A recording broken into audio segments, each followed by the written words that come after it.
autorités de la RTI sont en train de faire. C'est vrai, il y a des chômages techniques, mais on ne peut pas être pessimiste. Sinon alors, la RTI elle-même arrivera à une situation de cessation de paiement. Donc il fallait prendre des mesures vigoureuses, douloureuses certes, mais vigoureuses pour relancer cette machine. Et l'avenir est devant nous. Mieux, aujourd'hui on a libéralisé l'espace audiovisuel. Donc toutes ces compétences-là ont la possibilité d'aller dans le privé, d'avoir des emplois. Donc je veux dire, il ne faut pas croire dans un pays que c'est l'État qui donne les emplois. Le grand pourvoyeur d'emplois, c'est le secteur privé. Parce que la fonction publique, il y a combien de fonctionnaires que l'État emploie? Mais la politique du gouvernement, c'est de dire qu'il faut créer un environnement d'affaires pour permettre aux investisseurs de venir en Côte d'Ivoire. Un secteur privé dynamique qui puisse employer les Ivoiriens. Et c'est ce que nous sommes en train de faire. Nous avons libéralisé. Ou quelles mesures d'accompagnement? Vous dites? Quelles mesures d'accompagnement? Ah oui, bien sûr, il y a des mesures dans le plan national de développement quadriennal.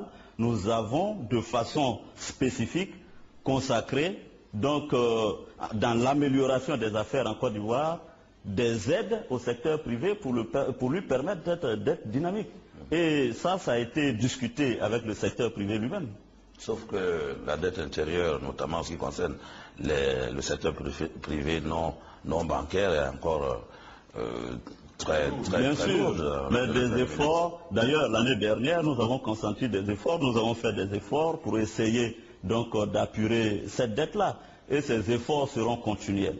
Donc ce que je peux dire au plan économique, c'est vrai que la conjoncture est là, c'est vrai que nous sommes dans une situation de décroissance économique, mais je suis convaincu que le trimestre prochain, le semestre prochain, les choses vont s'améliorer. Ces chiffres que je donne ne sont pas des chiffres du gouvernement que nous avons fabriqués entre nous. Ces chiffres que je donne sont des chiffres officiels, certifiés par la Banque mondiale, le FMI. Ils ont projeté un taux de croissance de notre PIB de 8% en 2012.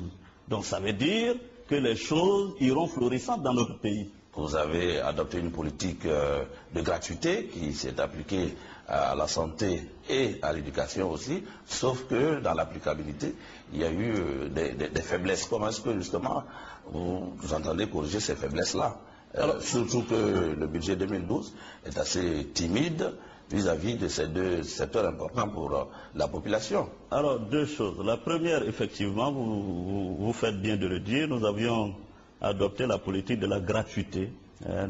Au niveau de la santé, effectivement, il y a eu des difficultés. Quelquefois des ruptures d'approvisionnement pour les médicaments. Il y avait le fait aussi que les médecins étaient débordés, surchargés. Il y a sans compter aussi la mauvaise foi de certaines personnes qui partaient se déclarer malades alors qu'il n'en était rien exactement, juste pour profiter de cette gratuité.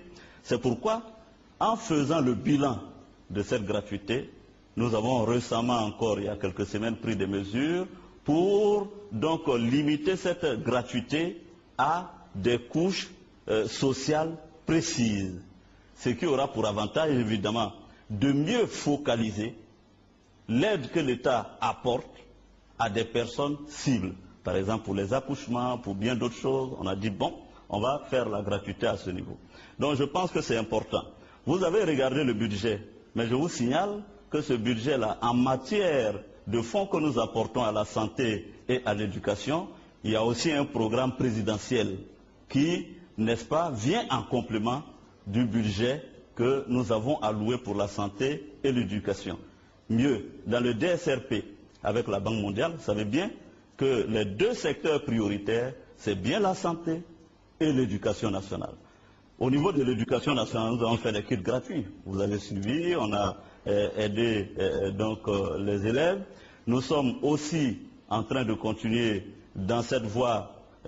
Madame la ministre de l'Éducation nous a proposé un plan de réhabilitation des infrastructures et de construction de ces infrastructures-là. Et je pense que c'est une bonne chose. Actuellement, elle est même, face au déficit d'enseignants, elle est même en train de recruter des enseignants. Restons dans le domaine de l'éducation. Quelles sont les réelles motivations de la non-ouverture des universités? Écoutez, moi je me suis rendu à l'université. j'ai vu une situation, je dirais, dramatique. L'université était devenue un cimetière de fortune. Nous avons découvert des monticules. Je ne veux pas revenir sur ces choses tristes-là. Mais ce que je veux dire, c'est que les infrastructures à l'université étaient totalement dégradées. Mais comment voulez-vous qu'on laisse des étudiants dans ces conditions? Ce serait inhumain. Tout était délabré. Il faut faire un tour dans cette université pour comprendre qu'on ne peut pas envoyer raisonnablement des étudiants aller faire des études là-bas. Il fallait faire les infrastructures, réhabiliter, comment on appelle, les infrastructures à l'université, et même agrandir la capacité d'accueil des étudiants. Je vous dis, construire un amphi, ça ne se fait pas en un mois, malheureusement. Donc, nous avons fait beaucoup d'efforts, ça va coûter à l'État autour de 50 milliards pour réhabiliter aussi bien l'université, les résidences universitaires à Bobo Adjamé et tout ça, pour que l'année prochaine, les étudiants puissent aller dans des conditions acceptables à l'université. Vous savez que les grèves... On a perdu une année, c'est le prix à payer. Écoutez, on a perdu 3 ans. La plupart des étudiants actuellement ont perdu 3 ans d'études. Ça veut dire autant de jeunes qui ne reprendront pas forcément les études parce qu'après 3 ans, ils sont soit au chômage, soit ils ont trouvé des petits boulots, ils n'auront pas les moyens de repartir à l'école. Donc ça fait une espèce de manne de chômeurs ou de gens avec des emplois précaires qui gonflent. Alors qu'il n'était peut-être pas possible de couper la poire en deux, de commencer quand même, de pouvoir en mettre quand même certains à l'université et de rénover en même temps. Je dis que c'est salutaire qu'on injecte de l'argent sérieusement pour permettre aux étudiants de repartir dans des conditions, un cadre de vie et de travail fiable. Nous voulons qu'il y ait des diplômes crédible, certifié pour notre université. S'il faut le faire, effectivement, il y a des sacrifices à consentir. Le gouvernement l'a annoncé, la rentrée ce sera en septembre. Nous allons prendre le temps de permettre aux étudiants, ceux qui veulent le faire, d'y aller. Bien que l'université soit fermée, madame, il y a quand même les grandes écoles où certains ont pu s'inscrire, où certains ont pu aller à l'école. Donc il ne faut pas voir la question de façon stagnante, elle est dynamique. Quand un étudiant n'a pas la possibilité d'aller à l'université de Cocody, il va dans une grande école où il a un emploi. Le président de la République a promis 1 million d'emplois d'ici 2015. Alors, cette politique d'emploi jeune, alors, on ne la sent pas, on ne la sent pas. Il faut quand même concéder que ce gouvernement a créé plus d'emplois qu'on aurait pu penser. Pas plus tard qu'il y a 2 semaines, il y a 2400 emplois qui s'est créés à Boaké. Moi-même ai été sur des chantiers créateurs d'emplois. Et c'est une politique volontariste que nous allons appuyer. Nous allons atteindre à un moment donné une vitesse de croisière dans la création de ces emplois.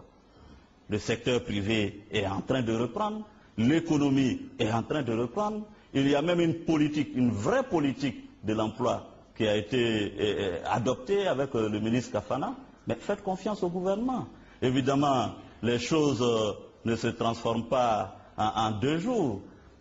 Concéder aussi et accepter que je dise que ce n'est pas en 6 mois qu'on règle tous les problèmes d'un pays. Donc le président Alassane a un mandat de 5 ans, on pourrait peut-être faire le bilan au terme de ce mandat. Aujourd'hui, les syndicats semblent avoir baissé pavillon, il y a une sorte de trêve avec les syndicats, mais c'est heureux.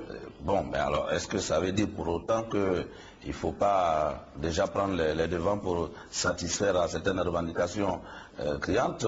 Je vais parler aujourd'hui de l'augmentation des salaires, disons-le. Depuis les années 80, face à la flambée des prix, ça peut être une réponse. Vous savez, vous me posez la question de l'augmentation des salaires à une époque où le gouvernement, justement, est encore donc en programme et que nous sommes en train de chercher à atteindre l'initiative PPTE. Donc, il faut, de mon point de vue, donc une programmation, une planification, même des préoccupations des syndicalistes.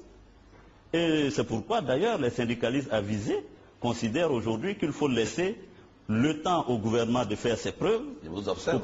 Oui, ils nous observent. Sur le délai de grâce. Ils nous observent, j'accepte ce délai, mais qu'ils nous regardent à la tâche, parce que nous sommes en train de travailler pour pouvoir leur donner les réponses idoines le moment opportun. Donc je pense que la situation n'est pas spécifique à la Côte d'Ivoire, c'est un problème... Vous pensez qu'il pourrait avoir début de réponse à partir de... Est-ce qu'il y a des délais? Pour l'instant, je ne peux pas vous donner de délai ici. Il y a tellement de conditions que nous devons d'abord lever, franchir, avant de procéder à une redistribution des richesses, que je ne peux pas vous donner de délai. Mais je suis content que les syndicats comprennent l'urgence. Aujourd'hui, la priorité pour les Ivoiriens, c'est de faire leur réconciliation, de procéder à la reconstruction du pays, de créer des emplois, de rendre dynamique un secteur privé pour accompagner les Ivoiriens. Mais juste de parler de réconciliation, est-ce que vous avez vraiment l'impression que dans les faits, dans la vie de tous les jours, les Ivoiriens se réconcilient?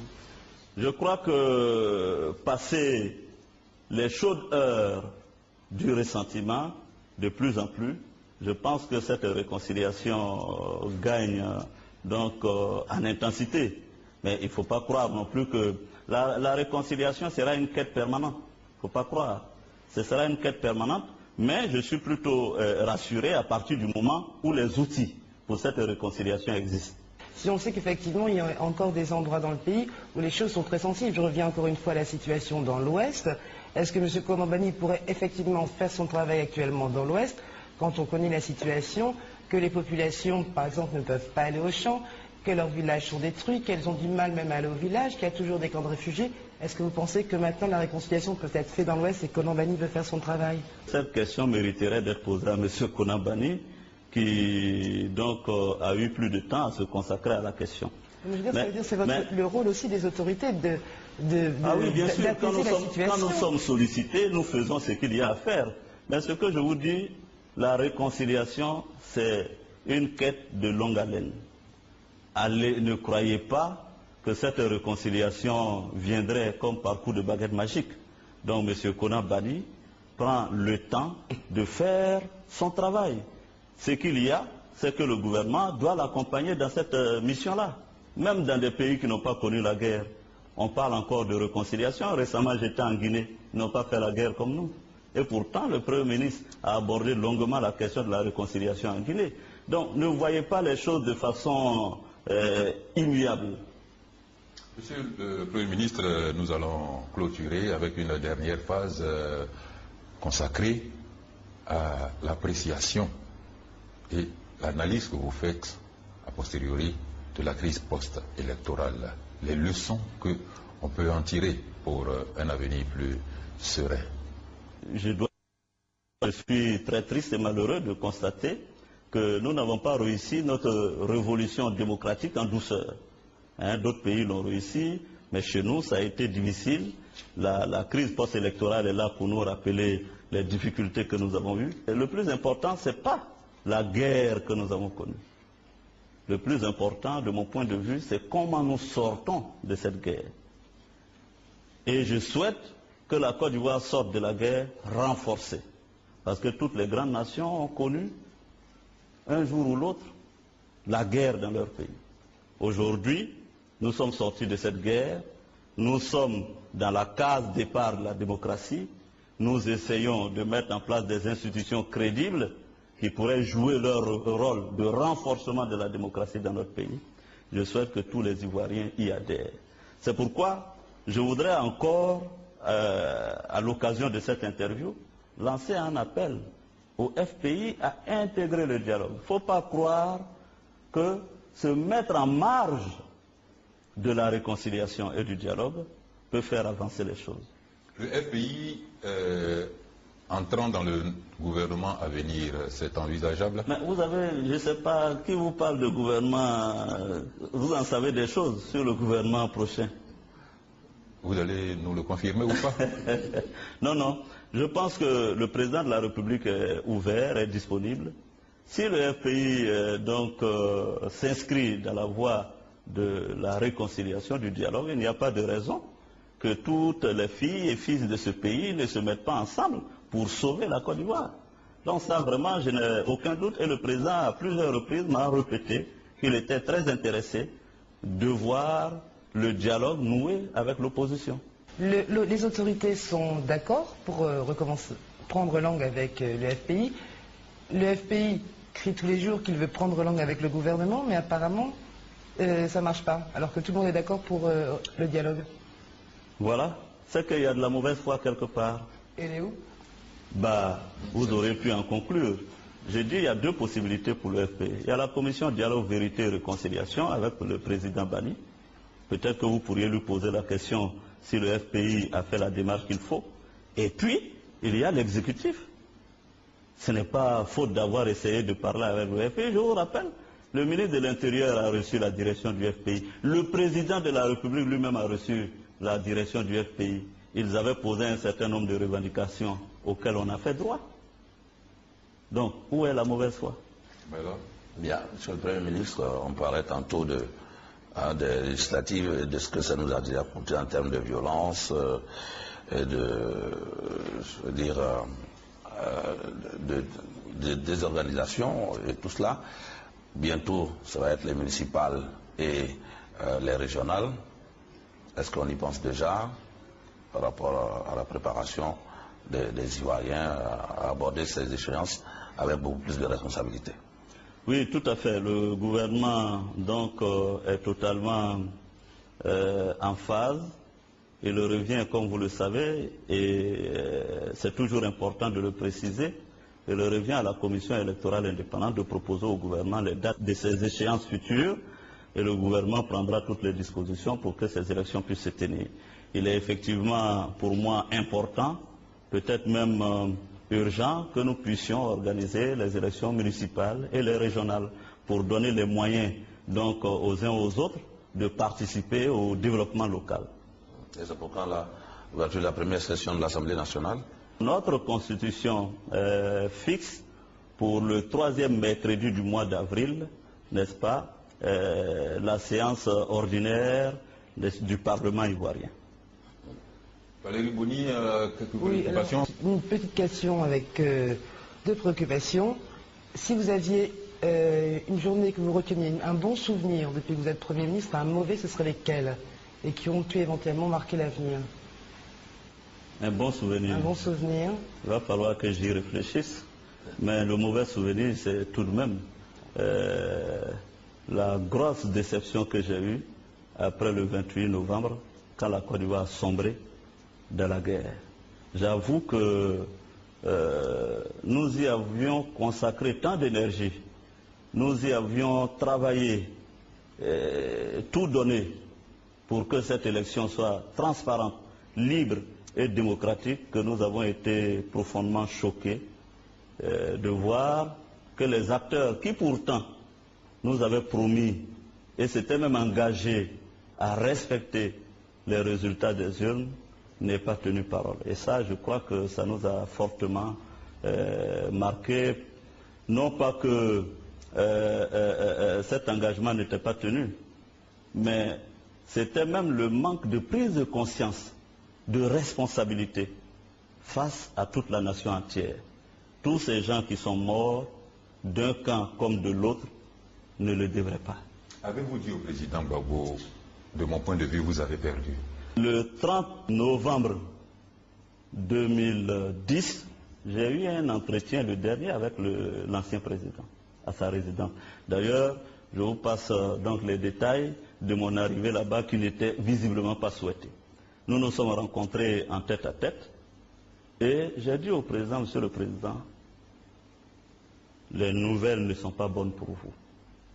Monsieur Ouattara vient en tête, je souhaite que vous acceptiez qu'on laisse proclamer ces résultats.